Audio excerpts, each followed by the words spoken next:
அதான் இப்ப கடைசியா ஆண்டி மாட்டிக்கிட்டாங்க. அது கூட கர்மாதான் இல்ல ஆண்டி? அம்மா, மீனா நீ வார்ன் பண்ணப்பவே நீங்க கேர்ஃபுல்லா இருந்திருந்தீங்கன்னா இவ்ளோ ப்ராப்ளம் வந்திருக்காதுல்ல. அது எப்பறம் அம்மா கேட்பாங்க? அவங்க யார் பேச்சை தான் கேட்டிருக்கிறாங்க? அவங்கள கிளாஸ்ல சேர்த்தது இவங்க. அந்த குடும்பத்துக்கிட்ட போய் பணம் தரேன்ற ஐடியா கொடுத்தது இந்த ஓடுகாலி.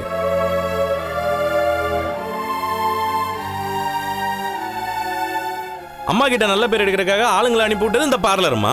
இப்படி தப்பெல்லாம் இவங்க சேர்ந்து பண்ணிக்குவாங்க. கடைசியில் போலீஸ் வந்து என்ன அரெஸ்ட் பண்ணிட்டு போவோம். என் பொண்டாட்டி என்ன வெளில எடுக்கிறதுக்கு அல்லல் பண்ணிட்டு கிடப்பா. ஏதாவது போய் கேஸ் கிடைச்சா என்னதான் தூக்கி உள்ள போடுறானுங்க. கடைசியில் என் பொண்டாட்டி தான் என்ன வெளில எடுக்கிறதுக்கு போராடிட்டு இருக்கிற வெளில இருந்து.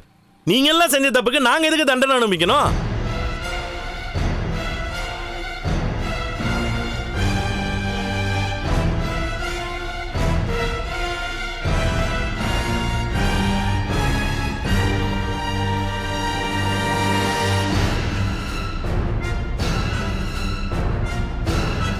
இந்த குடும்பத்துல எந்த பிரச்சனை நடந்தாலும் எல்லாருக்காகவும் வந்து இவர் தான் நிக்கிறாரு. இவர் தான் அதை சரி பண்றாரு. ஆனா கடைசியில இவர் மேலதான் எல்லா பழியும் விழுது. எல்லாம் இவனாலையும் பொண்டாட்டிலையும் வந்ததுதான். இவன் ஆல்ரெடி நிக்கிறான்னு நினைச்சு நாங்க போய் பேச போனோம் பாரு. என்ன சொல்லணும்? டேய், நாங்க என்னடா பண்ண முடியும்? அம்மா ரோகிணியை 10 லட்சம் பணம் கொடுக்க சொல்லி சொல்றாங்க. அதான் வேற வழி தெரியாம இந்த மாதிரி ஒரு ஐடியா பண்ணிருக்கா.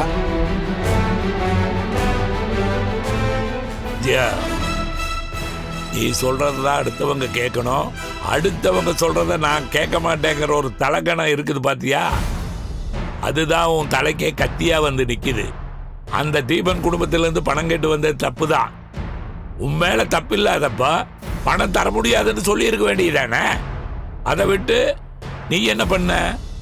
ரோகிணி கிட்ட அந்த பணத்தை கொடுக்க சொன்ன.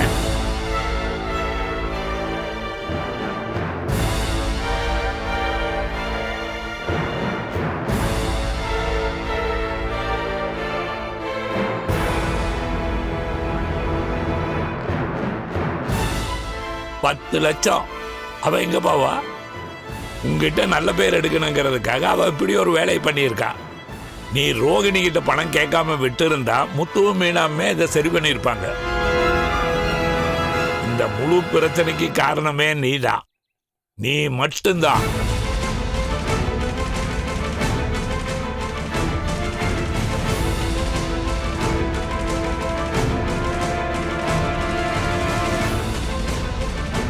நீ டான்ஸ் கிளாஸ், பாட்டு கிளாஸ் இதெல்லாம் நடத்துனது போதும். கொஞ்ச நாளைக்கு எல்லாத்தையும் ஒதுக்கி வச்சுட்டு நீ வீட்டோட இரு.